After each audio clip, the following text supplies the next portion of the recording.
Здравствуйте!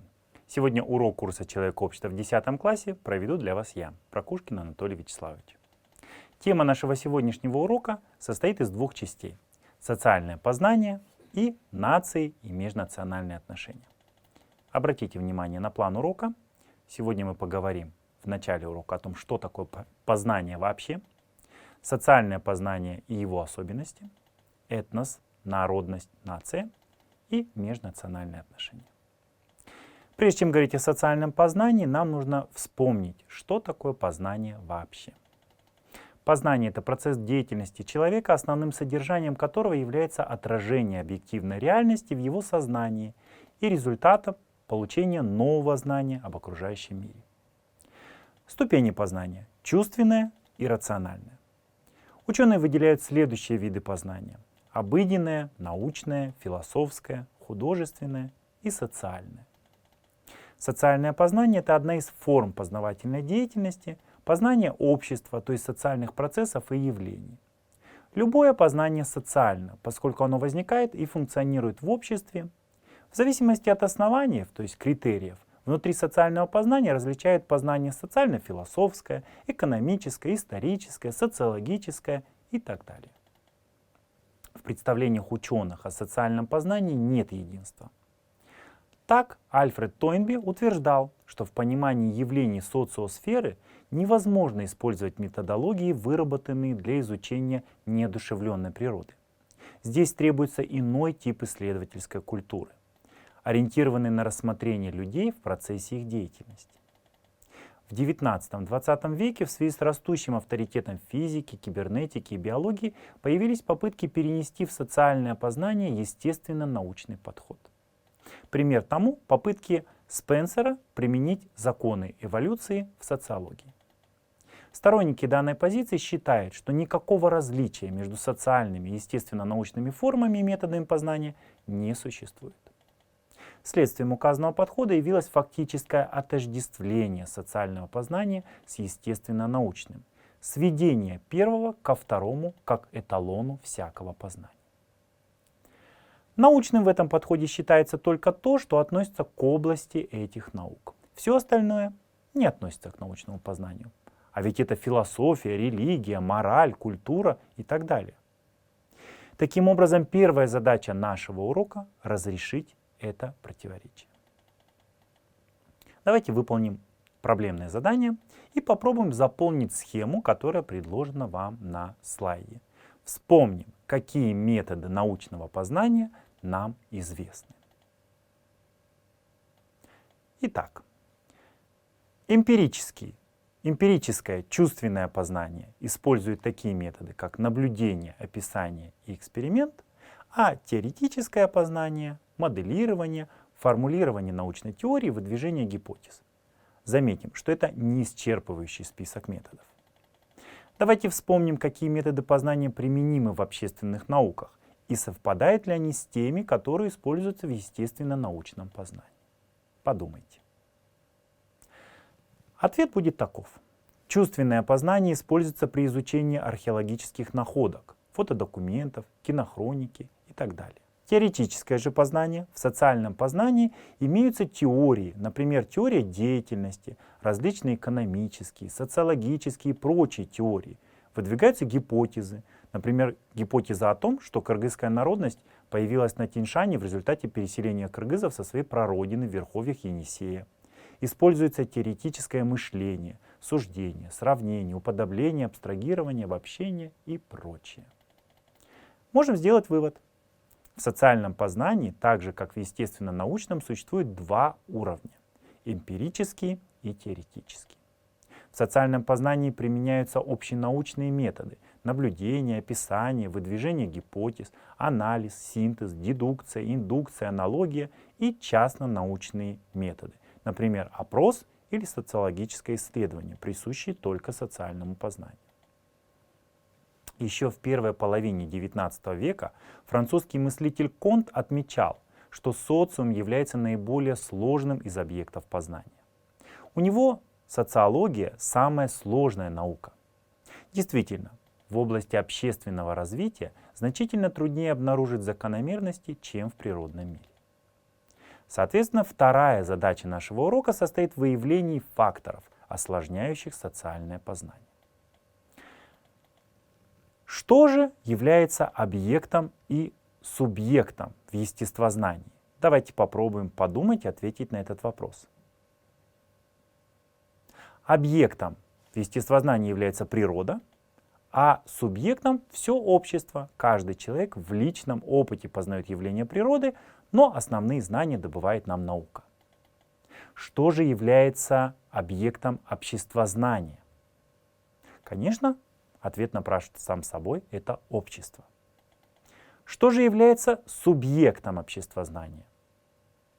Тоже общество. Каждый человек в личном опыте познает общественные явления, но основные знания дает опять-таки наука. Таким образом, первая особенность социального познания — это совпадение объекта и субъекта познания. Если, скажем, ученый-экономист изучает ход экономической реформы, то он функционирует не в положении естествоиспытателя, извне наблюдающего, например, жизнь диких животных, а находится как бы внутри изучаемого процесса, так как реформа, означая изменения в масштабах всего общества, непосредственно затрагивает и интересы ученого-экономиста как одного из членов этого общества. Такая включенность в изучаемые процессы имеет, конечно же, как положительные, так и отрицательные стороны. Следующей особенностью является использование специфических методов, в частности, конкретно-исторического подхода. Это метод познания общества, позволяющий понять зависимость настоящего от прошлого. Помогает описать и понять события, подчеркивает как неповторимость событий, так и нечто общее между ними. Вопросы конкретно-исторического подхода для анализа события. Давайте посмотрим, каковы они. Какова предыстория этого события и явления? Как оно возникло? Как видоизменялось? Какие этапы прошло? С какими другими общественными явлениями связано это событие? Как повлияла общая обстановка в стране? Известны ли вам аналогичные события в изучаемой стране? Что общего или отличного между изучаемыми и аналогичными событиями? Каковы итоги и последствия изучаемого события? Попробуйте дома для интереса взять любое историческое событие и проанализировать его по этим вопросам. Почувствуйте себя исследователем. Социальное познание начинается с социального факта. Социальный факт — это единичное, общественно значимое событие или совокупность однородных явлений, типичных для той или иной сферы социальной жизни или характерных для определенных социальных процессов. Социальный факт обладает независимой реальностью и составляет часть объективного окружения людей. Виды социальных фактов. Это деяния отдельного человека, малых или больших социальных групп, например, Сталинградская битва. Продукты человеческой деятельности, материальные и духовные, например, Таш-Рабат, храм Нотр-Дам-де-Пари. Вербальные, словесные действия, мнения, суждения, оценки, например, крылатые выражения, афоризмы, произнесенные конкретным человеком. Любой социальный факт может быть интерпретирован. Интерпретация — это истолкование социальных фактов. В чем причины происходящего? В чем смысл происходящего? В ходе интерпретации происходит анализ связи изучаемого факта с другими фактами. Для объяснения социального факта требуется изучение условий, в которых этот факт имел место. Возможно использование методов сравнения, аналогий, учет исторического опыта. В результате социального познания достигается объективная истина, то есть знание о том, что в обществе происходило и происходит на самом деле. Эта истина относительна, поскольку полученное знание не полное и не окончательное. Итак, сделаем вывод по первой части нашего сегодняшнего урока. Социальное познание — это процесс приобретения и развития знания о человеке и обществе, который имеет свою определенную специфику. Трудности в изучении социальных явлений и процессов связаны с многообразными связями и отношениями. Исследование идеальных духовных отношений, более сложных и противоречивых. Общество одновременно и объект, и субъект познания. Применение конкретно-исторического подхода к социальным явлениям, изучение социальных явлений в их историческом развитии. ограниченность использования методов в социальном познании. Наблюдение и эксперимент в социальных исследованиях могут быть проведены лишь в ограниченных масштабах, а по отношению к событиям прошлого вообще невозможны. Второй большой подтемой нашего сегодняшнего урока являются нации и межнациональные отношения. И начнем мы наш разговор с понятия этнос. Этнос — это исторически сложившаяся на определенной территории устойчивая совокупность людей, обладающих общими, относительно стабильными особенностями языка, культуры и психики, а также осознанием своего единства и отличия от других подобных образований. Также можно сказать, что этнос — это исторически сложившаяся на определенной территории совокупность людей, обладающих общими культурными и языковыми признаками и осознающими свое единство. К признакам этноса мы можем отнести язык, общие черты психологического склада, религию, материальную и духовную культуру, общность происхождения и общность исторической судьбы. Давайте попробуем выполнить задание. Перед вами табличка. Соотнесите, в каком типе общества, согласно стадиальному или формационному подходу, возникла та или иная этническая общность.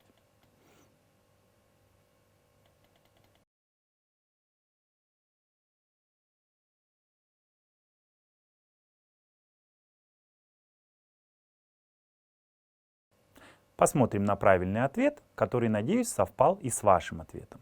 Род, племя возникло в доиндустриальную эпоху при первобытно-общинном строе, народность в индустриальную при феодализме, и нации — это более позднее явление, возникло уже в постиндустриальную эпоху при капитализме.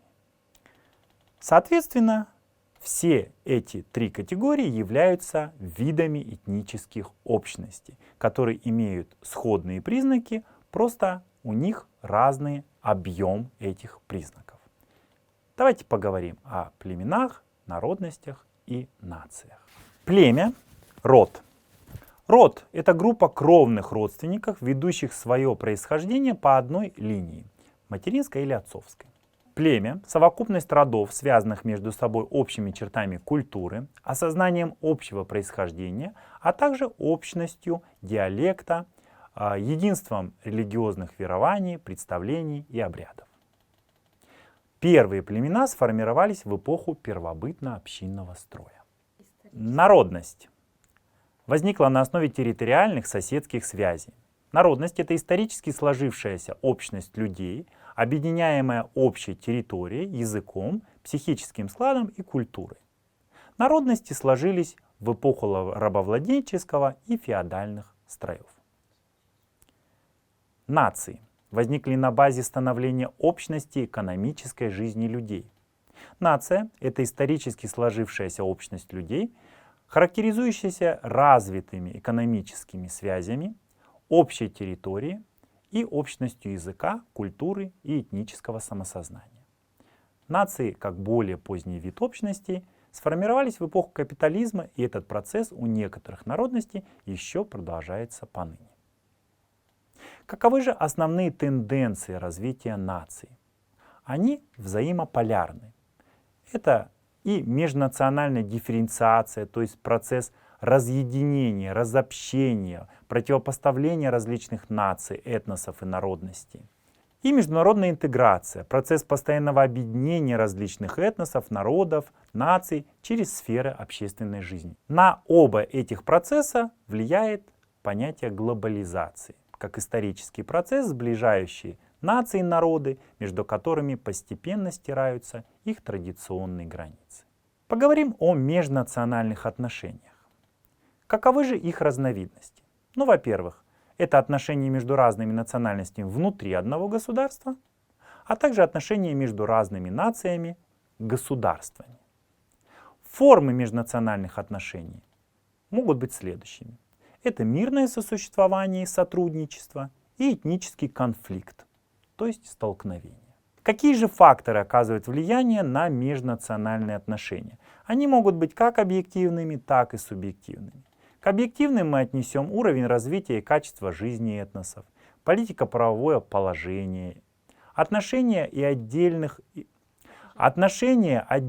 этнических общностей внутри себя и между собой, этнические традиции и культура, содержание и характер интеграционных процессов в стране и в мире в целом.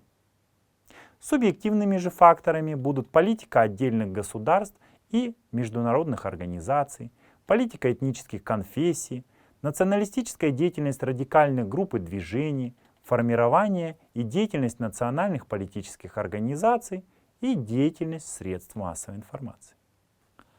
Конечно же, всем нам нужно мирно сосуществовать между собой. Каковы же способы мирного сотрудничества между различными этническими общностями? Это может быть этническое смешивание, когда разные этнические группы стихийно смешиваются между собой на протяжении многих поколений и в результате образуют одну нацию. Происходит это обычно через межнациональные браки. Это может быть этническое поглощение или ассимиляция, которая представляет собой почти полное растворение одного народа, иногда и нескольких народов, в другом. В истории известны мирные и военные формы ассимиляции. Современная Америка, например, это яркий пример мирного пути. Древние империи, завоевавшие соседние народы, например, Ассирия и Рим, служат образцом немирного. Очень часто в случае разногласий между этническими общностями возникают конфликты. Этнические конфликты — любая конкуренция, соперничество между группами, от противоборства за обладание ограниченными ресурсами до социальной конкуренции между разными этническими группами. Основные причины данных конфликтов могут быть территориальные — борьба за изменение границ, или экономические — борьба этносов за обладание собственностью, материальными ресурсами, среди которых большую ценность, в частности, имеют земли и недра. Социальные — требования гражданского равноправия, равенства перед законом или равенства в образовании, оплате труда, при приеме на работу, особенно на престижные места в органы власти. Культурно-языковые — требования сохранения или возрождения и развития языка культурной общности. Очень часто, говоря о межнациональных отношениях, мы сталкиваемся с таким понятием, как национализм. Национализм происходит от французского национализм и от латинского нацио, то есть народ. Это идеология, ставящая интересы нации превыше любых других экономических, социальных, политических интересов, стремление к национальной замкнутости, местничеству, недоверию к другим нациям, нередко перерастающее в межнациональную вражду. Национализм может быть разных видов. Он может быть этническим, борьба народа за национальное освобождение, обретение собственной государственности. Может быть державно-государственным, стремление нации воплотить в жизнь свои национально-государственные интересы, нередко за счет малых народов. Может быть бытовым, проявление национального чувства, враждебные отношения к инородцам. Каковы пути решения национального вопроса? Это соблюдение принципов гуманизма в решении этнических вопросов, демократизация всех сторон общественной жизни, предоставление всем народам максимально широкого самоуправления, отказ национальных меньшинств от сепаратизма, то есть стремление к обособленности, постоянный поиск консенсуса, борьба с национализмом, шовинизмом и другими националистическими проявлениями. Очень важна здесь роль государства. Каковы же задачи государства и общества в борьбе с националистическими проявлениями? Это сочетание национальных и интернациональных интересов, признание права каждого народа на самоопределение и образование самостоятельного государства, приоритетность прав человека над любыми интересами национальной суверенности и автономии. Наша страна, Кыргызстан, является многонациональным государством. В 2013 году у нас была принята концепция укрепления единства народа и межэтнических отношений в нашей стране. Одной из целей этой концепции является формирование общегражданской идентичности при обеспечении этнокультурного развития, осознание каждой личностью себя как кыргыз-джараны, гражданин Кыргызстана, воспитание гражданского патриотизма, толерантности и уважения к различным этносам через образование, культурную и информационную политику, расширение политического, социального и экономического участия всех граждан. Наш урок подходит к завершению. Я предлагаю вам открыть тетради и записать в тетрадь основные термины и понятия, связанные с темой «нация» и межнациональные отношения, которые мы еще не успели рассмотреть. Понятие национализм очень многогранно и включает в себя различные формы, такие как геноцид, истребление отдельных групп населения по расовым, межнациональным, религиозным принципам, антисемитизм, национальная нетерпимость к евреям, расизм, существование неравноценных рас, делящихся на высшие и низшие, апартеид, законодательно закрепленная и поддерживаемая властями государства расовая дискриминация, которая существовала в Южноафриканской республике, национализм, идея исключительности и превосходства какой-либо нации над другой, шовинизм, крайне агрессивная форма национализма, афроцентризм, идея превосходства черных африканцев над людьми с белой и желтой кожей, ксенофобия, навязчивая неприязнь к чужим, дискриминация, ущемление прав по какому-либо признаку, сепаратизм — это требование суверенитета и независимости для какой-то этнической группы. Наш урок подходит к концу. Я искренне надеюсь, что вы никогда в своей жизни не будете сталкиваться с проявлениями национализма и не будете их проповедовать. Всего вам доброго, до новых встреч!